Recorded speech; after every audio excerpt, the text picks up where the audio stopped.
Muito boa noite, seja bem-vindo ao Universo Porto da Bancada, às noites de terça-feira no Porto Canal e na Futebol Clube do Porto TV, na companhia de Sofia Fernandes para a língua gestual.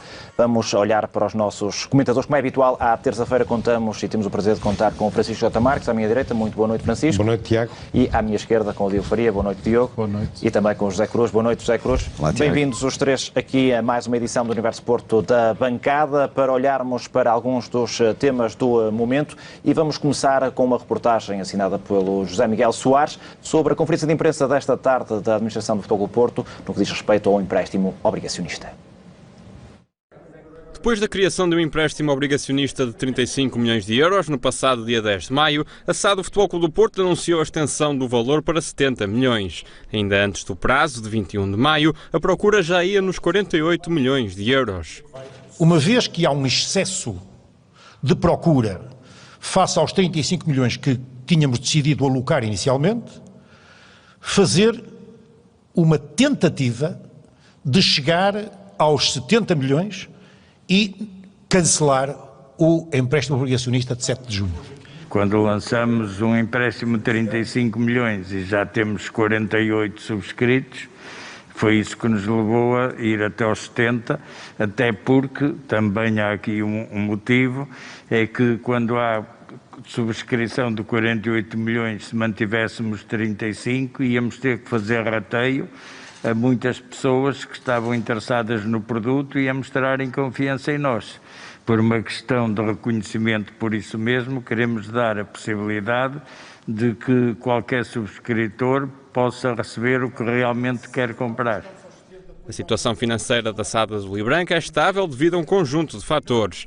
A juntar ao reembolso assegurado das obrigações entre 2018 e 2021, está o acesso confirmado à Liga dos Campeões com as receitas daí obtidas. Relativamente à venda de direitos desportivos de jogadores, estão confirmados os 20 milhões de mais-valias da transferência de Vitinha para o Wolverhampton. Os 16 oriundos da transferência de Danilo para o Paris Saint-Germain também estão quase assegurados. Mais ainda, os responsáveis azuis e brancos sensibilizam os obrigacionistas a aplicar os 750 milhões de euros que irão ser reembolsados pelo Estado relativos às obrigações de tesouro de rendimento variável. De repente, o mercado vai ficar com excesso de liquidez. E as pessoas vão ficar com o dinheiro que investiram, mais os seus juros, que foram remunerados a uma taxa de 2,20. O que é que o Futebol Clube do Porto está a procurar aqui? Bom, ao prolongarmos até 70 milhões, sensibilizar esses potenciais investidores, que são pequenos investidores normalmente, pequenos e médios investidores, para poderem aplicar parte ou a totalidade do dinheiro que entenderem até aos 70 milhões, porque 70 é o máximo, mas já não há taxa de 2,20 que lhe paga o Estado, mas há taxa de 4,75 que paga o Futebol Clube do Porto.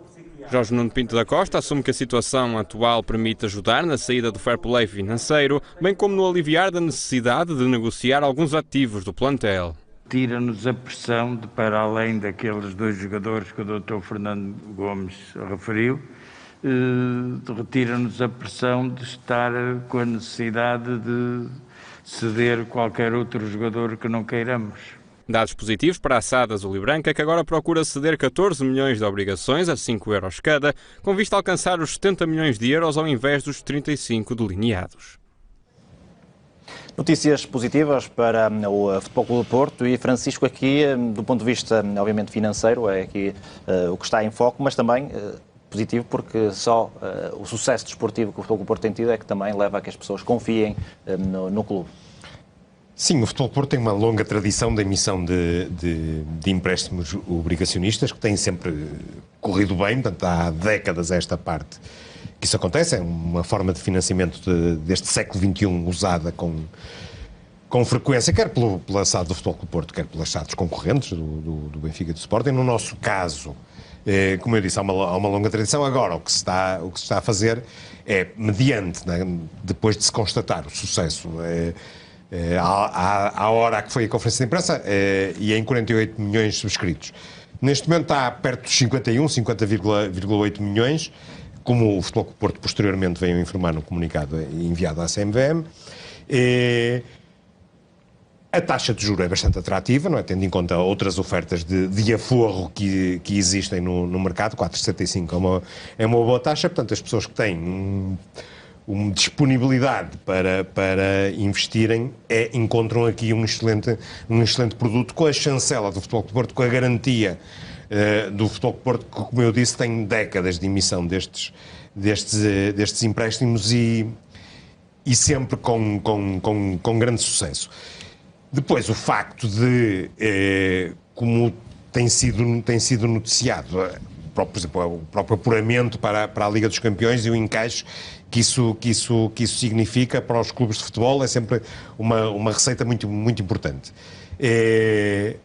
A situação é hoje em dia mais simpática do que era em anos passados, não é? Portanto, isso também traz tranquilidade ao mercado, traz tranquilidade aos investidores. Portanto, eu estou em crer que o Futebol Clube do Porto vai conseguir este aumento. Acho que para os pequenos investidores é uma excelente notícia, porque, como dizia o Presidente, evitam o rateio, não é muito previsível que venha a haver rateio. Portanto, quem compra 1.000 euros sabe que vai ter aqueles 1.000 euros de obrigações, quem compra 10.000 euros sabe que vai ter aqueles 10.000 euros de obrigações. Portanto, é uma grande vantagem, uma grande segurança para quem está a pensar ainda subscrever.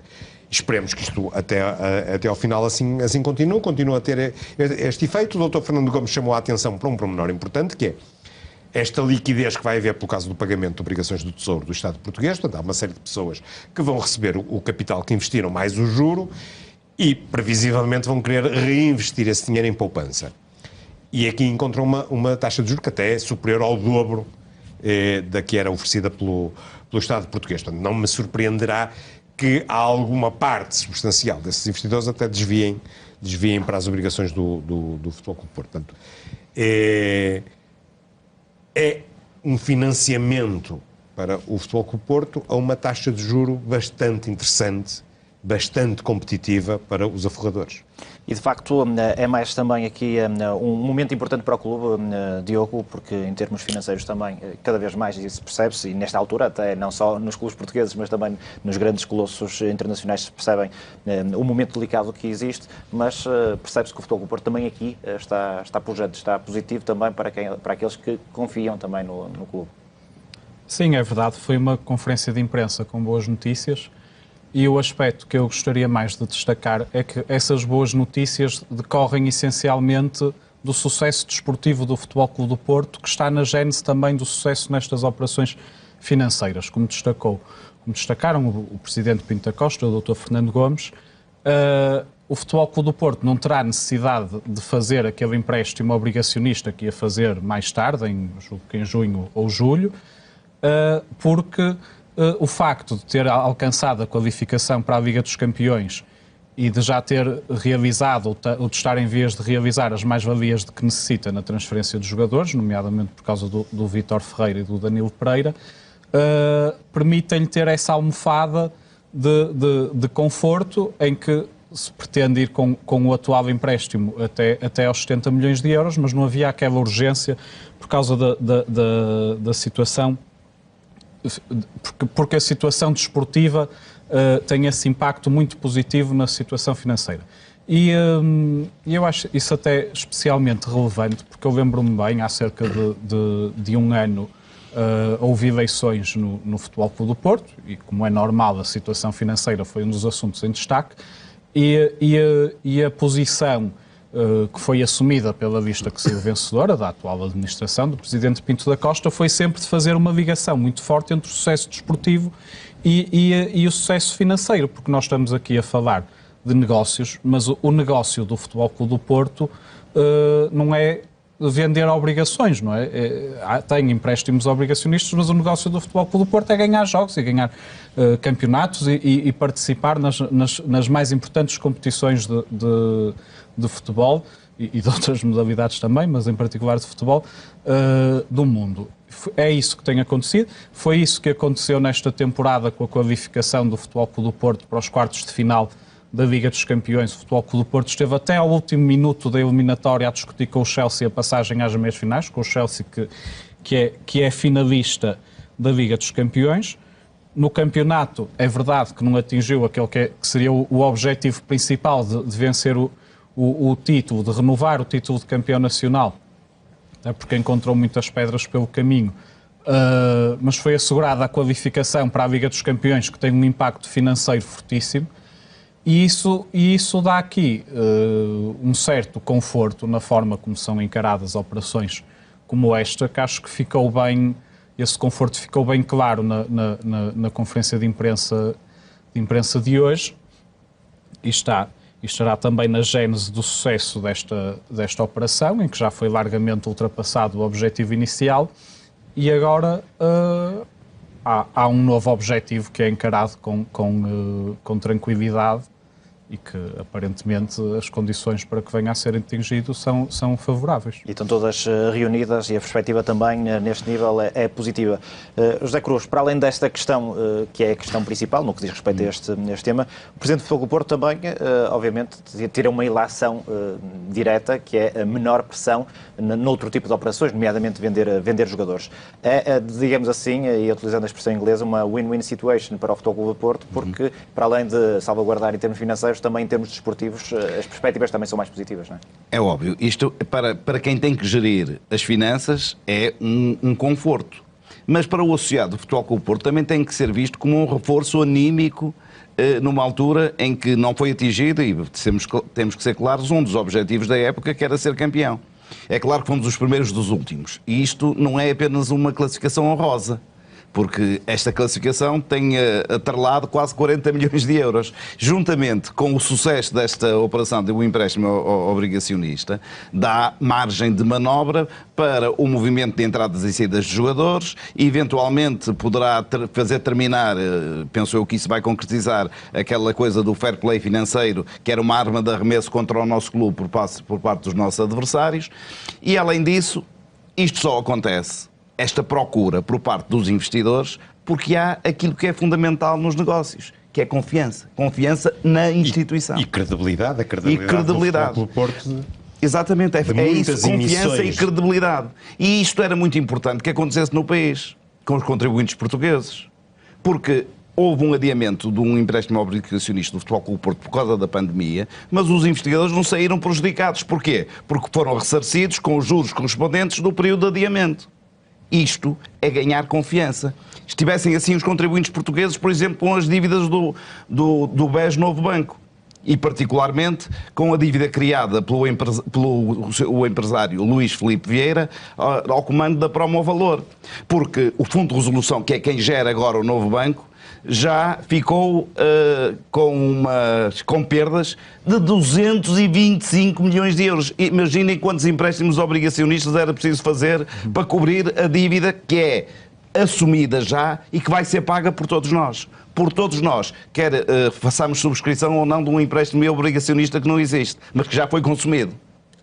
E isto sem esquecer outras dívidas, porque as verdades têm que ser ditas. E este momento é um momento oportuno. Isto sem esquecer os 17 milhões de euros que o mesmo empresário, Luís Filipe Vieira, nesse caso noutra empresa que era a Inland, mas é do universo empresarial, ficou a dever ao BPN. E o mais caricato desta situação não são os 17 milhões de euros, que para mim é uma barbaridade de dinheiro, é uma enormidade. É que nesse caso, este caso esteve a ser investigado durante vários anos pelo Ministério Público, 7 anos a investigar isto, e o Ministério Público, no despacho final, diz que havia indícios nos escritórios desta empresa, a Endland, do crime de burla, mas que não podia acusar o presidente da instituição, porque alegadamente o Sr. Luís Filipe Vieira ia poucas vezes ao escritório. É risível isto? É. Mas deu para arquivar um processo? Deu. Houve algum levantamento popular? Houve alguma afirmação do Presidente da República, do Governo, da Ministra da Justiça, da Procuradoria-Geral da República? Nada. E o que é mais grave é que uma decisão judicial pode ser sempre contestada na instância superior. Um arquivamento decretado por um procurador ou por uma procuradora do Ministério Público é uma decisão definitiva. A não ser que haja um levantamento da Procuradoria-Geral da República, do Presidente da República, do Governo e da Comunicação Social. Mas não, toda a gente acha que muito bem. Siga. Francisco, antes de terminarmos este assunto e pegando naquilo que o José Cruz também falou, por estas e outras razões, falavas há pouco de credibilidade e também da confiança, o Futebol Clube do Porto também nesse patamar mostra aqui mais uma vez que é um clube diferente. Sim, mais do que ser diferente, empréstimo obrigacionista após empréstimo obrigacionista, as coisas têm sempre corrido bem. Esta situação de agora o Futebol Porto estar a tentar ampliar o valor para os 70 milhões decorre apenas e só, como explicou há pouco o Diogo, do facto de o empréstimo de junho não ir ser renovado, não ir haver uma outra emissão de um empréstimo, de uma só vez obter um financiamento. Se não chegar lá, também o Dr. Fernando Gomes hoje foi claro quanto a isso, se não se atingir os 70 milhões e ficar uns milhões abaixo não haverá problemas, porque hoje em dia o clube já tem formas de se financiar alternativas. Portanto, a situação do constrangimento financeiro que o Futebol Porto atravessou há 3, 4 anos neste momento está ultrapassada.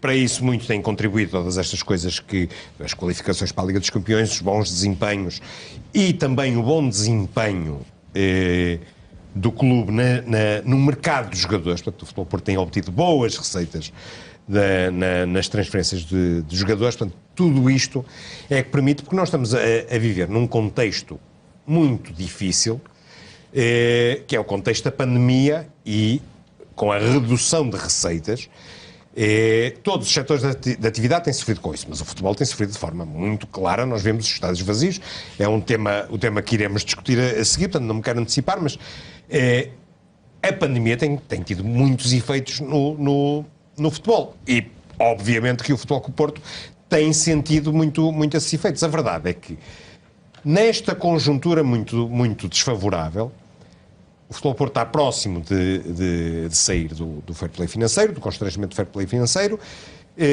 tem obtido receitas muito importantes, quer as receitas desportivas pelas qualificações e desempenhos desportivos na Liga dos Campeões, quer pela transferência de jogadores, e pode, nesta altura, encarar o futuro de uma forma mais tranquila, mesmo estando a sofrer as gravíssimas consequências, que são muito danosas e toda a gente as entende facilmente, dos milhões e milhões e milhões de euros de prejuízo que a pandemia está a causar ao Futebol Clube do Porto. É um tema que, ou parte deste destaque, é um dos temas que vamos abordar já a seguir no Universo Porto da bancada. Vamos ter aqui mais declarações também de Jorge Nuno Pinto da Costa, o presidente do Futebol Clube do Porto, por isso vamos fazer aqui um breve intervalo e vamos voltar já a seguir com o Universo Porto da bancada, com mais para saber, por isso fique desse lado, voltamos dentro de alguns segundos. Até já.